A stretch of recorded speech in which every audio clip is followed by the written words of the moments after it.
का रोल रहा है, यकीनन तहरीक इंसाफ उनके इस रोल से मुतनफ़्फ़र होकर मतलब सियासत के अंदर उनसे नफरत करने का नतीजा निकला तहरीक इंसाफ की सूरत में, क्योंकि उन्होंने कौम को मायूस किया, हमें मायूस किया, इस मुल्क के नौजवान को मायूस किया, इस मुल्क की खवातून को, बूढ़े बच्चे सबको मायूस किया।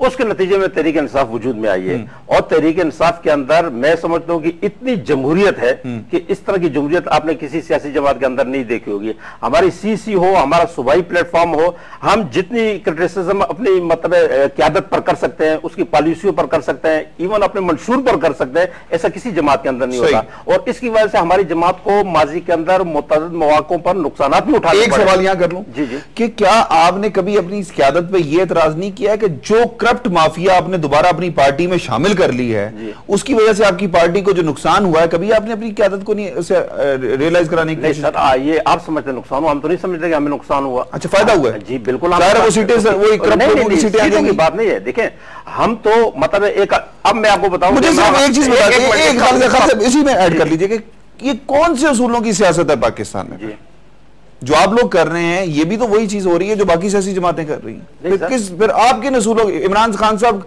स्टेटस को तोड़ना चाहते हैं, ठीक है ना, यही कहते हैं ना, खान साहब का यही नारा है। बिल्कुल, वो स्टेटस को के जितने स्टेटस को वाले लोग हैं वो सारे उनकी पार्टी में आ गए। नहीं, सारे नहीं आ गए, कुछ लोग आए हैं, यकीनन आए हैं। देखिए ये एक सियासी जमात है, इस सियासी जमात के अंदर एक आम आदमी आएगा, एक खास आदमी भी आएगा, एक स्टेटस को तोड़ने वाला आएगा, तो स्टेटस को की बका के लिए भी एक शख्स मैदान में कूदेगा इस जमात के अंदर, यकीनन आने की नारा। तो स्टेटस को तोड़ने का तो फिर कैसे आ रहा है ना, जब आएगा कैसे टूटेगा? नहीं सर, मुझे अब मियां तारिक साहब स्टेटस को बचाने के लिए आ रहा है, हमें तो नहीं पता ना। सही, हम तो ये समझ रहे हैं कि ये स्टेटस को तोड़ने के लिए हमारे साथ शामिल हुआ है। अब अगर उसके मन में ये है कि वो स्टेटस को बचाने के लिए आए, तो इंशाल्लाह वो इस पार्टी के अंदर रहेगा नहीं। सही, इस पार्टी के अंदर वो पलट नहीं सकता, इंशाल्लाह उसको छोड़ के जाना पड़ेगा। सर, मैं जुनूबी पंजाब का एक बड़ा जागीरदार गदी नशीन, वो क्या स्टेटस को तोड़ेगा?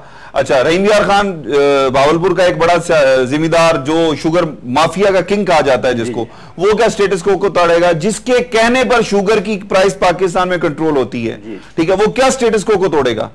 वो तोड़ेगा इस अंदाज से तोड़ेगा कि अब जो इलेक्शन होने के लिए जा रहे हैं, उस इलेक्शन से पहले हमारी पार्टी ने जिस किस्म की शराइत इन लोगों के लिए लागू कर रखी हैं, सिर्फ इन्हीं के लिए नहीं, हर वो शख्स जो हमारी पार्टी की तरफ से उम्मीदवार बनने का ख्वाहिशमंद होगा या उम्मीदवार बनकर लोगों के सामने आएगा, इंशाअल्लाह ताला वो इन तमाम चीजों। एक चीज बताइएगा कि अगर फहमीदा मिर्जा साहबा ये प्रेफरेंस जो है भेज देती हैं, वजीर आजम को नाअहल करार दे दिया जाता है, क्या समझते हैं कि फहमीदा मिर्जा दूसरी फारूक लगारी तो नहीं बन जाएंगी? फहमीदा मिर्जा का मैंने पहले ही कहा कि रोल बड़ा लिमिटेड है। हाँ, वो तो रेफरेंस बना के जो उनको लीगल ओपिनियन जो उनके माइंड में आता है वो रेफरेंस बना के, फॉर एग्जांपल उनके माइंड में वो ये सारे वो मासूम, चीफ इलेक्शन कमिश्नर या इलेक्शन कमिश्नर जो है वो उस नुक्ता नजर से जरूरी नहीं कि वो इत्तेफाक करे। सही, चीफ इलेक्शन कमिश्नर इस वक्त हमारा सीनियर प्यूनी जज है सुप्रीम कोर्ट ऑफ पाकिस्तान का, राइट? वो पूरे जजमेंट के कंटेंट्स को सामने रख के उसके मुताबिक फैसला करेंगी। वो जरूरी नहीं कि जो स्पीकर जो ओपिनियन दे उसको वो कंसीडर करें। सही, वो तो जजमेंट के कंटेंट्स को भी सामने रखेंगे। सही, और आपने तो आप क्या समझते हैं कि उसी जुडिशरी से जो सुप्रीम कोर्ट का सीनियर प्यूनी जज है, जो एनआरओ के जजमेंट में भी सिग्नेटरीज हैं, वो जजमेंट के अंदर मौजूद हैं, वो कोई ऐसा फैसला करेंगे? मैं नहीं समझता कि ऐसा होगा। अब सूरत ये है कि जब ये मामला वहां जाएगा तो आपको अपने अपने इलेक्शन कमीशन पे मुकम्मल ट्रस्ट होना चाहिए कि सीनियर प्यूनी जज सुप्रीम कोर्ट ऑफ पाकिस्तान का बैठा हुआ है, जजमेंट के मुताबिक जो भी मुनासिब समझेंगे वो करेंगे। लेकिन एक बात जो मैं आखिर में कहना चाहता हूँ, चूंकि मेरे भाई ने कहा, मैं तो ये समझता हूँ कि आप रास्ते में चलते हुए जो ज़बान इस्तेमाल करें, जो मर्जी करें, कम से कम जब मीडिया पे मैं देखता हूँ, पॉलिटिकल लीडरों को देखता हूँ या हमारे पार्टी लीडरों को मैं देखता हूँ, जिस अंदाज में वो जुबान को इस्तेमाल करते हैं, जिस अंदाज में वो एक दूसरे को क्रिटिसाइज करते हैं, क्या यही चीजें रिस्पेक्टेबल वे में एक दूसरे के खिलाफ नहीं हो सकती? कि हम जरूरी है कि एक दूसरे को गालियां ही दें? हम पूरी 18 करोड़ आवाम को क्या इंप्रेशन देने चाहते हैं कि हम क्या करने? तो ये बहुत सारी चीजें हैं जिन पे मेरा अपना इख्तिलाफ राय है। यही वजह है कि मैं किसी सियासी जमात में फादर टाइमिंग जाने की पोजीशन में। अच्छा, मैं खालिद इमरान साहब एक चीज पूछना चाहूंगा कि क्या नेक्स्ट स्टेप क्या होगा तहरीक इंसाफ का, क्या करने जा रही है फिर उसके बाद? भाई अवामी राब्ता मुहिम हमारा जो ना ये सबसे बड़ा इस वक्त जो ना टारगेट है, वो करने के लिए जा रहे हैं हम। और दूसरी बात यह है कि हमारी पार्टी के अंदर यानी पहली तो फैसला हो रहा है कि हमारी पार्टी के अंदर इलेक्शन होने जा रहे हैं। उसके लिए हमने मेंबरशिप कैंपेन शुरू कर दी है पूरे मुल्क के अंदर, और इंशाअल्लाह ताला हमारी यूसी से लेकर मरकज तक तमाम ओहदेदार जो है ना वो मुंतखब होकर आएंगे। ये हम इस वक्त करने के लिए जा रहे हैं। पार्टी लीडर के खिलाफ कैंडिडेट लाएंगे? जी बिल्कुल, अगर कोई ये समझता है कि वो मतलब उम्मीदवार बन सकता तो यकीनन आए। यकीनन आपकी पार्टी में तो कोई अहल नहीं होगा ना कि इमरान खान का मुकाबला करेगा। अगर कोई अहल होगा, अगर समझता है नहीं समझ नहीं, आप समझते हैं कि कोई हो सकता है?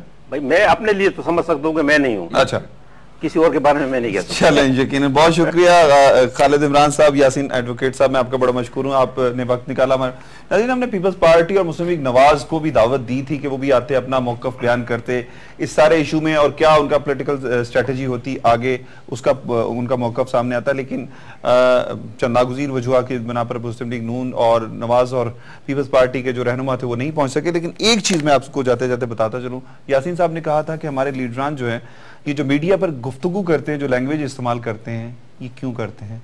नाज़रीन, इसके हक़ाइक़ कुछ बहुत डिफरेंट हैं। अगर आप कभी गौर से देखें, ये जब एक दूसरे को मीडिया पे बैठ के गालियां दे रहे होते हैं और जैसे ही प्रोग्राम खत्म होता है तो ये एक दूसरे के गले मिल रहे होते हैं।